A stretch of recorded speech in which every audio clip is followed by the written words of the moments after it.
If you want to know the best spots and methods to farm the maximum JP in mid-game, you are in the right place. I've spent dozens of hours hunting and optimizing the best JP farming methods so I can give you the fastest and most efficient spots that will not waste your precious time. Following this guide can give you a whopping 14k plus worth of JP so you can learn any skill, make powerful builds, or max all of your jobs as soon as possible. Like for example, the Shepherd's Pass method will allow players to farm enemies that are weak to both type damage, making this location a perfect spot for JP farming, giving you a possibility of getting 200 to almost 300 worth of JP per fight, which is a lot. If you are following my farming guides lately, you already know why. This is made possible by taking advantage of the Arrow of Fortune skill, which is the key factor of generating loads and loads of JP per hit, since this skill takes 2% of its total damage and converts it to JP. In simple terms, the higher the damage of the Arrow of Fortune, the more JP you will get in each hit. So our goal is to deal the most serious damage possible on each hit. For us to do that, we need to look for a location where it consistently spawns enemies weak to bow damage, and these enemies should be weaker than our current level, which is around level 33 to 35. The enemy should have a lower level compared to ours as mentioned, but not too behind. So I find the enemies in Shepherd's Pass a perfect fit for the job, offering level 29 enemies. Find this location by accessing the town of Rippletide, heading to Rippletide Coast, and then North Shepherd Rock Pass, and then finally Shepherd's Rock. While you are here, make sure to unlock the town of Shepherd's Rock. You will not miss this location if you already advanced the story and reached the town of Sunshade.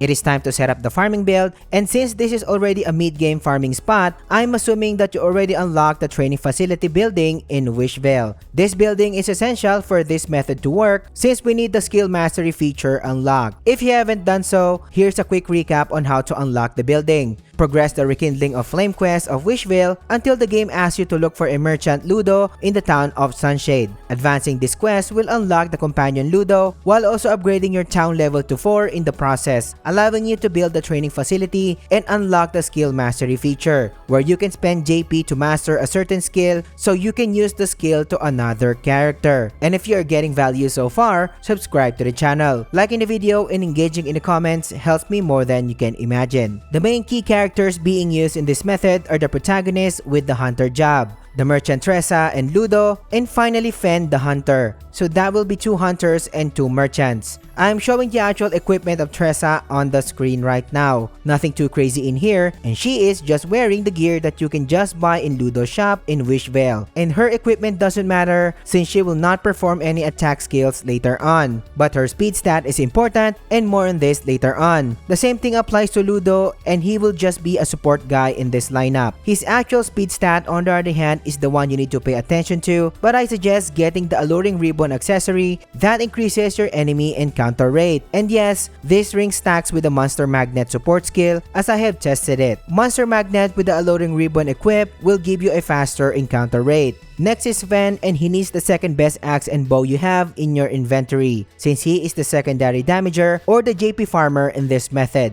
Accessories that provides critical and raw physical attack are suggested, while the protagonist is the main star of the show who needs to have the best bow and axe you have. In this setup, he is using the Raging Bow, which you can get in the town of Flame Grace from the Ambitious Hunter. However, you need to do the save scumming trick if you want it, but if you don't want to do it, it's fine. Just use the second best bow you have and you are good to go. The protagonist needs to have all of the physical attack he can get, so getting the Mighty Belt is highly suggested. This accessory adds plus 50 raw physical attack, and you can get it from the town of Sunshade and visit the theater to find the traveler who has it. Beating this NPC in a fight is not that hard, especially she is just around level 35. For the majority of your equipment needs, Ludo Shop offers a decent amount of regular gear, aside from the ones you can get from his trading list. Most of my equipment came from the shop, especially the Hasty Hat that gives you a decent speed to manipulate your turn order later on. While you are setting up your equipment for the key characters, make sure that you manage their speed stats effectively since we need a specific turn order in the actual method. The turn order should follow Tressa as the first character to go, second is Ludo, the third one is Fen,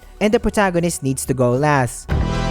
While equipment is out of the way, skill mastery are the key factors of making this method work, and Tressa should have the Monster Magnet mastery for us to access fights much faster. Ludo needs to have the Donate BP mastery, which you can learn from Stia. and the extra JP mastery can be learned from the dancer job of the protagonist. On the other hand, Fen needs the Arrow of Fortune mastery so he can also farm JP along with the protagonist. It is highly suggested that he also learns the Mystic Shot mastery, which will make sense in the actual run later on. Keep in mind that both the Arrow of Fortune and the Mystic Shot can be learned from the merchant's protagonist. The Barrow BP mastery is also from the protagonist merchant, so make sure to learn this skill as well. While our hunter protagonist has a second Arrow of Fortune mastery slotted along with the second Barrow BP mastery. Fen and the protagonist are both equipped with a stronger strike mastery to give them extra boost of damage when dealing weakness damage. The first stronger strike mastery can be acquired from a treasure chest in the Find Sun dungeon, located near the town of Sunshade, while the second one is being sold in Ludo's shop, and I believe it's so costly, costing around 72k worth of gold. If you don't have the money, just make sure that the protagonist is the one using the free stronger strike mastery. The biggest challenge of this method is of course the amount of initial JP investment you need to master the key skills. But since I already covered the best, earliest mid-game spots, getting the necessary JP to make this method work is manageable. Link in the description or find the video by clicking the card here.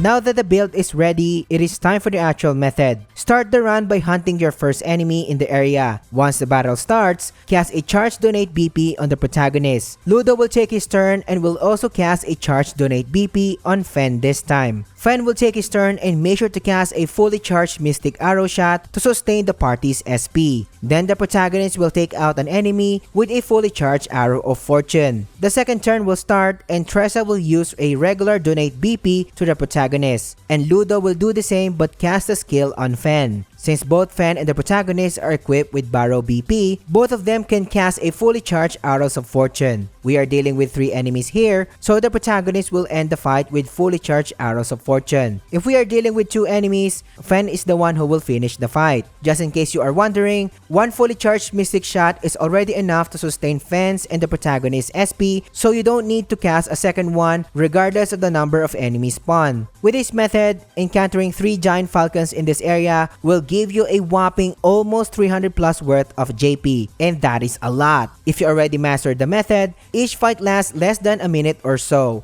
giving you 5 to 6 runs in a 5-minute session. This gives you an average of 1,200 JP, nearly 6k worth of leaves as a bonus. So in an hour of consistent farming, we are looking at a whopping nearly 15k worth of JP per hour without any kind of food buffs involved, which is a lot for a mid-game progress. Keep in mind that this is an average, and if you are lucky enough to encounter giant falcons a lot, you will be getting way more than this. The highest JP gains that I can farm with a conventional method are around 6k plus only, and that is the maximum gains already, and mind you that my previous spot is already at the level 39 area, versus my newly created JP method that gives 14k plus worth of JP per hour. Truly the best JP farm in the early parts of mid-game. If you simply love to increase your JP gains per hour, you can make sure that your crops are growing grape seeds so you can produce grape bunch a lot, and your ranch focuses on producing milk. In this way, you can cook grape ice cream that will give you 25% more JP in 20 turns. But what if you want to know the best leveling spot instead of JP? This video will teach you everything you need to know, so click on it and I will catch you on the next one.